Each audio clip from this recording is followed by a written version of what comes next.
Zimebaki siku chache kuelekea katika finali za kombe la mataifa Afrika AFCON ambayo itatimua vumbi Disemba 21, 2025 mwaka huu kule mchini Morocco. Vikosi vimeanza kuwasili pale mchini Morocco kwa maandalizi ya finali hizo. Na hiki ni kikosi cha timu ya taifa ya Zimbabwe ambacho mshambuliaji wa klabu ya Dar es Salaam Africa Prince Dube akiwa ameitwa na yupo na wachezaji wenzake.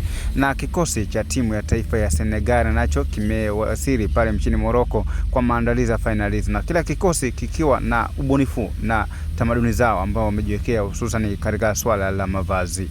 Mbukwe timu ya taifa ya Zimbabwe katika finali za kombe la mataifa Afrika AFCON wamekuwa waona mwenendo mzuri. AFCON 2017 Zimbabwe walifanikiwa kupata alama moja waje kuvuka hata hatua ya makundi. 2019 nako AFCON walivuna alama moja na 2021 mara mwisho kushiriki walivuna alama 2.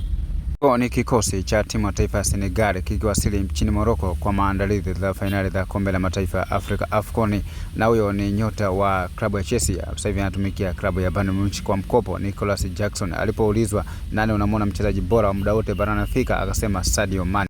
Who's the best African player of all time?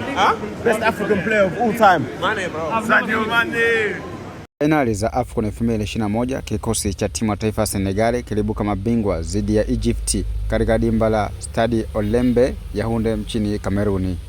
Kwa finali za kombe la mataifa ya Afrika 2024 kikosi cha timu ya taifa ya Senegal kiliondoshwa katika hatua ya 16 bora dhidi ya wenyeji ya Ivory Coast. AFCON 2025 kikosi cha timu ya taifa ya Senegal unaona kinaenda kufanya nini wakiwa wanaenda katika finali hizo wakiwa na kocha mgeni kabisa? Ikumbukwe wenyeji AFCON 2024 Ivory Coast walifanikiwa kuwa mabingwa. Morocco watatoa kimasomaso au Senegal?